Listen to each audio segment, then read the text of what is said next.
comment faire pour se laisser remplir de Dieu, pour ensuite donner de l'amour à ceux qui nous entourent. Un des moyens nous est donné par la lettre aux Hébreux. « Souvenez-vous de ceux qui vous ont dirigés », est-il écrit, « et imitez leur foi. Méditez sur l'aboutissement de la vie qu'ils ont vécue. » Ça veut dire quoi? Ça veut dire, pour être un saint, pour quelqu'un qui est rempli de l'amour de Jésus-Christ et qui fait le bien, quelqu'un d'accompli en amour et en foi, il faut regarder ceux qui sont accomplis en amour et en foi et essayer, nous on est là, de les imiter, à notre manière. Mais quand même, l'imitation, ça aide énormément. Ça donne des bonnes idées, ça donne du courage, ça donne envie. 10 minutes pour Jésus, avec Ignace de Loyola. Ignace de Loyola, quand il était petit, il n'était pas grand, et il est né en 1491. Et donc c'est un jeune homme de la noblesse espagnole, et comme beaucoup de jeunes hommes, il a des envies d'être un grand chevalier, et il a un esprit mondain, du monde. En fait, il veut briller, il veut être un grand épéiste, il provoque volontiers des duels à l'envi, et il a un sacré caractère. Il y a une bataille à Pampelune. Dans l'histoire, les méchants, c'est les Français, et les gentils, c'est les Espagnols, mais ça c'est en détail. Et donc, François Ier attaque Pampelune, et lui, Ignace de Loyola, est du côté de la défense. Il protège les Espagnols, et les Espagnols voulaient se rendre, et lui, Ignace, dit non, il faut se défendre. Et donc, du coup, il y a une grosse bataille, va jusqu'au bout, et le bon Ignace se prend un boulet de canon, oui, messieurs, mesdames.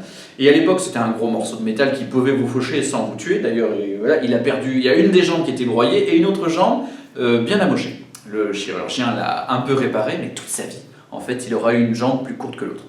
Et donc, il a beaucoup souffert, et il a dû être en convalescence pendant de longues semaines. Et là, au cœur de l'épreuve, bam, conversion. Pourquoi? Il aurait bien voulu lire des ouvrages de chevalerie, mais il n'avait sous la main que des livres de vie de saints. Toujours l'imitation. Et dans ses lectures de vie de saint, à moitié dans son délire mystique peut-être, en tout cas, il a fait une expérience de Dieu. Et il a vu que c'était ça la vraie chevalerie. Ça me plaît, ça me plaît beaucoup. La vraie chevalerie, c'est être ami de Jésus, se battre contre le mal au service de Dieu et des autres. Ça, c'est la vraie chevalerie. Et Ignace s'est lancé dedans de toutes ses forces. Alors, il a commencé à pratiquer des ascèses très fortes. Et puis, son médecin et son prêtre lui ont dit « tu te calmes ». Mais ça reste quand même une partie de sa vie. Et nous aussi, ça peut nous aider. Il a fait aussi un pèlerinage en Terre Sainte. Voilà, le pèlerinage dans la vie, ça peut changer des choses. Et très rapidement, il s'est mis à écrire dans un journal ce qu'il était en train de vivre, ses expériences spirituelles. Et plus tard, ça sera la base de ce qui est très connu chez les catholiques. Ce sont les exercices spirituels de Saint Ignace, qui sont soit une semaine, soit 40 jours de travail spirituel pour rencontrer le Christ et puis discerner dans sa vie. Très vite, le brave Ignace, c'est comme ça qu'il s'appelle, le brave Ignace comprend que l'enseignement, c'est une part importante de la vie du croyant, qu'on a besoin d'apprendre. Effectivement, dans la Bible, Jésus n'arrête pas d'enseigner dans les évangiles. Et donc, Saint Ignace refait pareil, et il commence déjà à écrire une méthode d'exercice spirituel, mais lui-même va se former. Il va se former, et il va y avoir, comme il a une grande pertinence spirituelle, parfois même il est un peu plus fort que ses maîtres, ça crée des conflits, voilà, on lui fait un peu des misères, et après, il va plus loin, il va former des formateurs. Il va lancer la compagnie de Jésus, qu'on appelle les jésuites, les compagnons de Jésus, qui auront pour mission d'évangéliser, de proclamer, d'enseigner dans toutes les nations. Et on a notamment des grands jésuites qui ont, par exemple, évangélisé la Chine avec intelligence. C'est-à-dire, on apprend les coutumes des gens pour leur transmettre aussi l'évangile, mais on apprend vraiment d'eux. On ne fait pas semblant de les aimer, on reçoit ce qu'ils veulent nous donner, et on intègre leur culture, et dans leur culture, on fait émerger l'évangile, et on leur donne l'évangile avec leurs mots, et c'est trop beau. Bravo les jésuites. Et donc Saint Ignace, voilà, il a fait beaucoup de belles choses, et à la fin de sa vie, et ben c'était la fin de sa vie. Tout ça pour vous dire, je vais à grands traits, mais je vous invite à lire des biographies de Saint Ignace. Je voudrais mettre quelques éléments de sa vie en relief qui peuvent être des outils spirituels pour la vôtre et pour la mienne. Vous avez repéré que Saint Ignace écrivait dans un cahier de vie spirituelle. C'est très utile, frères et sœurs. Notons nos grandes rencontres, les personnes qui nous marquent, les petites histoires qu'on nous raconte, ou les vies de saints, ou les choses qui nous touchent, les paroles de Dieu qui nous touchent, nos échecs. Notons nos échecs ou nos combats, nos tristesses. Déjà, écrire, c'est mettre à distance. Nos péchés, on peut noter un petit nuage devant un péché, un petit soleil devant quelque chose de merveilleux. Nos joies, voilà, c'est un cahier de vie spirituelle. Quand on écrit, quand on relit sa vie, l'œuvre de Dieu peut s'accomplir davantage. La Bible, c'est pas autre chose qu'une réécriture de la vie de ceux qui ont fait des très grandes expériences de Dieu. Donc écrivez votre propre Bible, c'est tout à fait mystique, spirituel, bon, intelligent. Premier point, écrire et relire ces expériences. Ensuite, Saint Ignace, je vous parlerai de l'intelligence après, mais Saint Ignace n'avait pas peur non plus des émotions.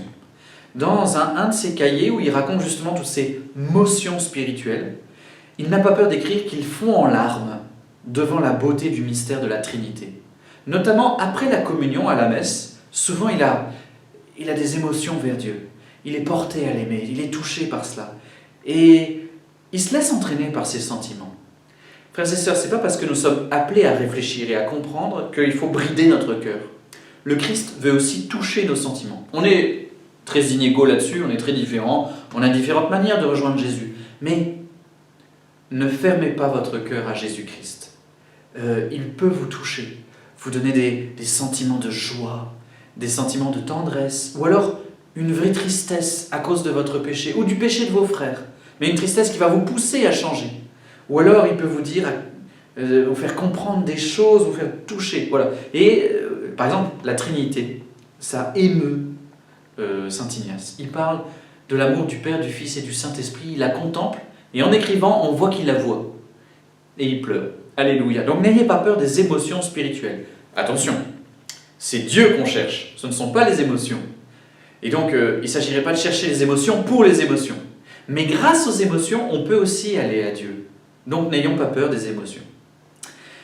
Mais les émotions ne suffisent pas, il faut aussi l'intelligence. Saint Ignace, non seulement il s'est formé, mais il a formé. Et il n'a même pas attendu d'être très avancé pour donner des cours. À peine a-t-il rencontré Jésus qu'il a voulu écrire les exercices. D'ailleurs, souvent, quand on vient de se convertir, on a le cœur brûlant, on veut le transmettre. C'est tellement beau. Et donc, je vous invite, frères et sœurs, à désirer vous former. Et il y a peut-être quelque chose qui peut nous aider, c'est le discernement des esprits. Chez Saint Ignace, c'est une méthode dans la relecture de discernement. Discerner, c'est partager. Le discernement des esprits, et je finirai par là, qu'est-ce que c'est ? Dans notre vie, il y a des choses qui nous apportent à la lumière, à la paix, à l'amour, à la joie, au pardon, à Dieu. Mais ça, c'est bon, il faut cultiver. Et il y a des choses, peut-être, qui nous donnent du plaisir sur le moment, mais en fait, après, ça nous rend triste. Ça nous angoisse, ça nous pas bien, quoi. Et il faut repérer. Et en repérant ce qui donne de la lumière et ce qui n'en donne pas, on peut discerner ce qui est bon pour nous, ce qui ne l'est pas. Ça ne veut pas dire que dans notre vie, il ne doit pas y avoir de souffrance, mais c'est évaluer la qualité de ce qu'on vit. Quand je fais ça, où je vais ? Vers la lumière ou vers les ténèbres ? Et ce discernement des esprits, voilà, si j'ai la paix, alors c'est Dieu. Si j'ai pas la paix, c'est peut-être pas Dieu. Frères et sœurs, je nous laisse avec ces beaux cadeaux, relecture et écriture, la beauté des émotions si elles sont orientées à Dieu, et puis, travail d'intelligence, le discernement. Merci Saint Ignace, merci les jésuites, et à bientôt pour de nouvelles aventures spirituelles.